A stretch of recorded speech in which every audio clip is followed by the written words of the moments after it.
So the interview for the CRTF is extremely important, which of course is why it's done. It tells us very clearly whether the candidate themselves really owns their own project, whether they have enthusiasm for it, whether they understand the questions that they're trying to address, and if they understand the experimental approaches that they're going to use. And this becomes remarkably clear in the interview, often from some quite simple question about an aspect of the project, whether the candidate really themselves has ownership of their proposal.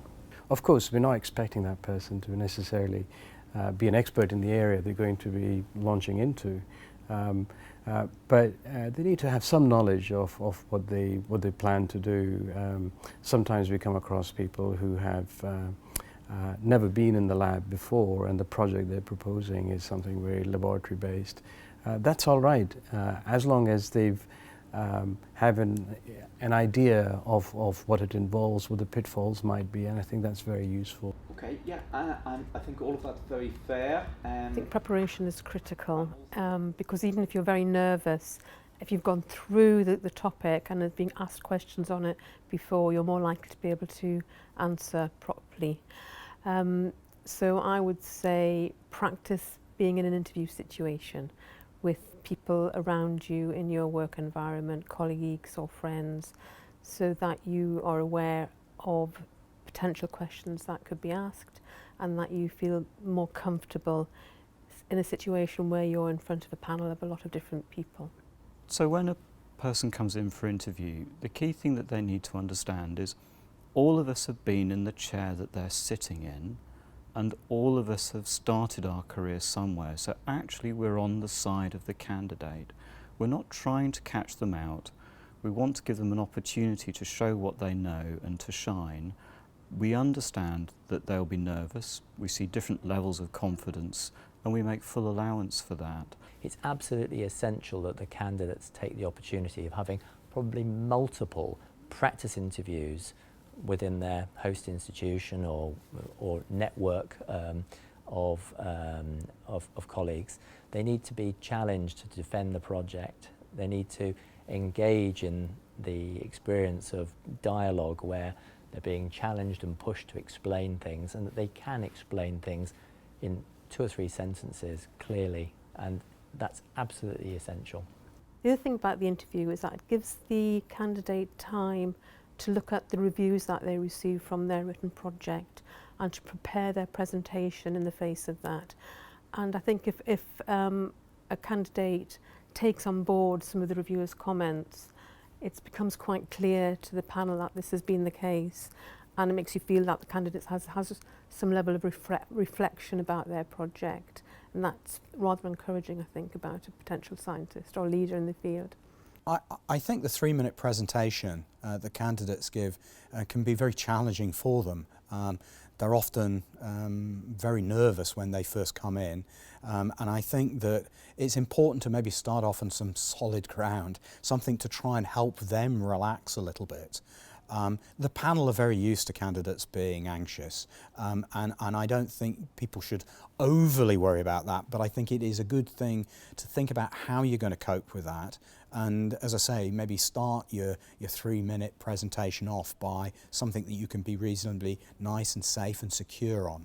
And I think make sure that you've practiced it plenty of times so that you know what you're going to say and you know that it's not going to take lots more than 3 minutes.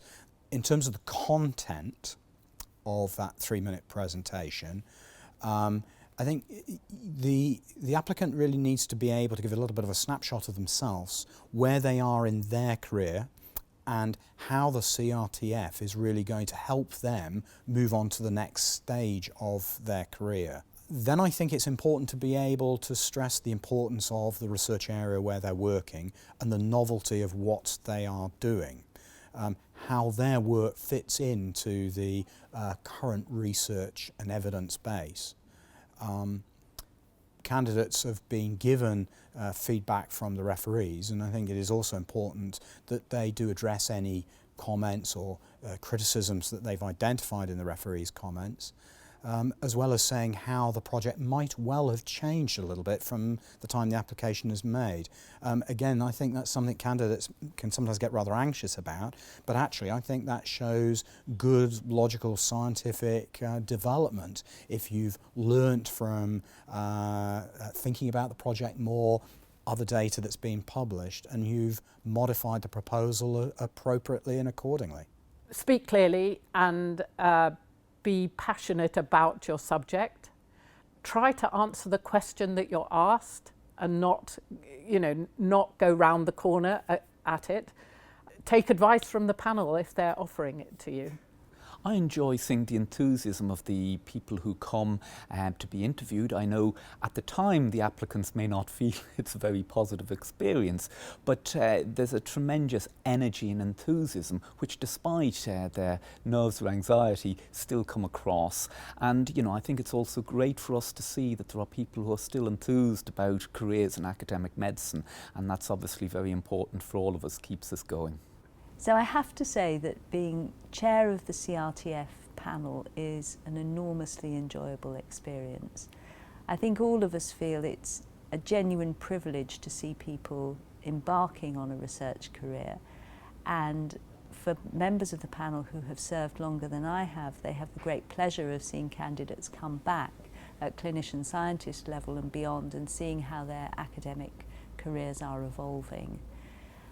We really do, I think, get something back from the enthusiasm of the candidates for their work, and being introduced ourselves to areas of medicine in which we're not expert, or new scientific approaches that we're unfamiliar with.